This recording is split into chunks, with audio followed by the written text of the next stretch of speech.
গঠন কৰাৰ ক্ষেত্ৰত যেতিয়া ৰেফাৰী হয় আপোনালোক ৰেফাৰীৰ দায়িত্ব পালন কৰিব।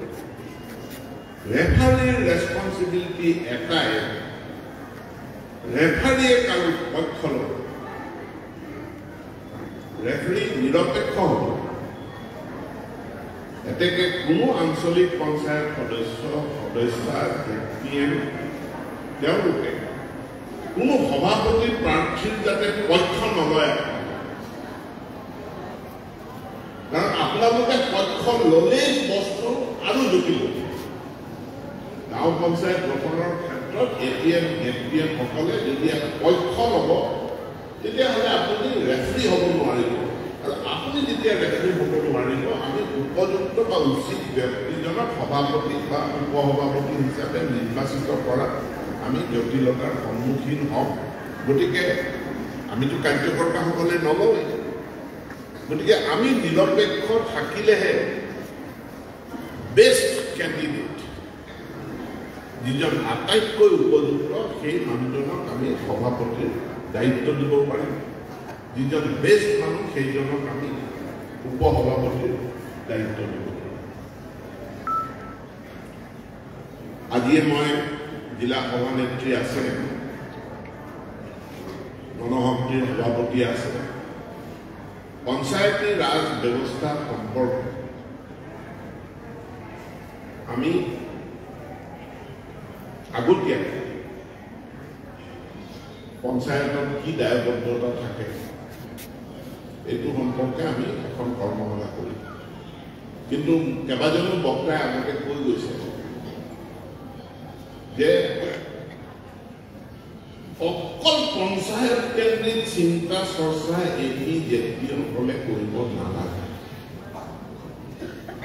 তৃণমূল পৰ্যায়ত এপিজেপি ৱাৰ্ড মেম্বাৰ তেওঁলোকৰ এটা মানসিকতা মই যোৱা কাৰ্যক্ৰম সময়ত দেখিছোঁ, কাৰ্যক্ৰমণিকাত মই দেখিছোঁ যে তেওঁলোকে MDNA আঁচনি হ'লে তেওঁলোক তাত জড়িত, 15 ফাইনেন্স হ'লে তেওঁলোক তাত জড়িত, কিন্তু ট্ৰেন্সফৰ্মাৰটো বেয়া তাত তেওঁলোক জড়িত নহয়। এইটো বিধায়কৰ ভিতৰত তেওঁলোক ৰেচন কাৰ্ডত জড়িত নহয়, তেওঁলোক নিযুত মইনাত জড়িত নহয়, তেওঁলোক নৱম শ্ৰেণীৰ ছাত্ৰ ছাত্ৰীৰ কাৰণে বিনামূলীয়া চাইকেল বিতৰণ তাত জড়িত নহয়। আমি জনপ্ৰতিনিধি, আপোনালোক তৃণমূল পৰ্যায়ত আপোনালোক নৰেন্দ্ৰ মোদীৰ প্ৰতিনিধি মনত থাকিব। গতিকে নৰেন্দ্ৰ মোদীৰ প্ৰত্যেকখন আঁচনিৰ প্ৰতিনিধি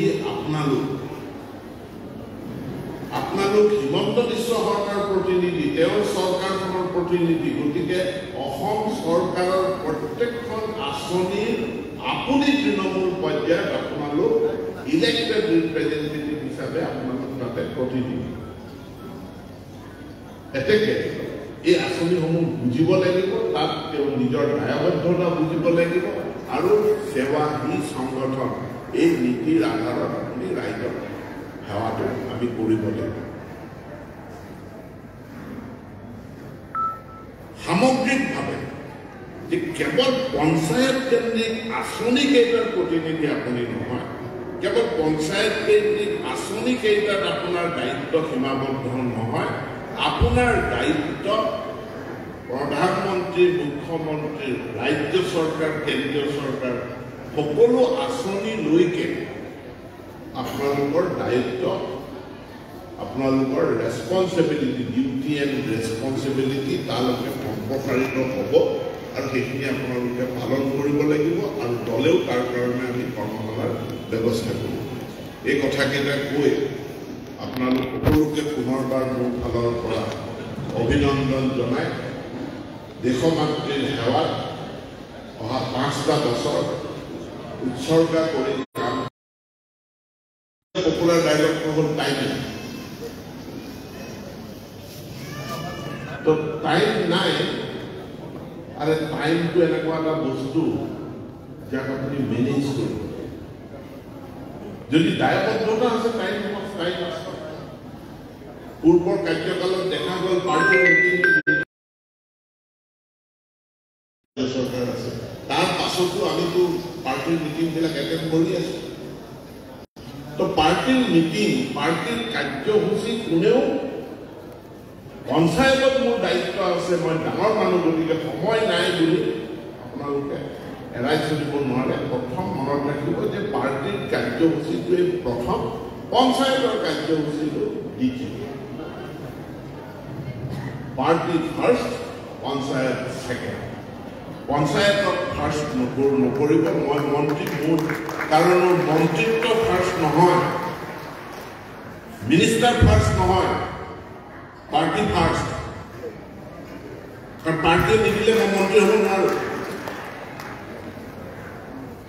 এতেকে আপোনালোকো জনপ্ৰতিনিধি ফাৰ্ষ্ট নহয় পাৰ্টি ফাৰ্ষ্ট পাৰ্টিৰ কাৰ্যসূচীটো প্ৰথম সেইটো এটেণ্ড কৰিহে আপুনি অফিচত যাব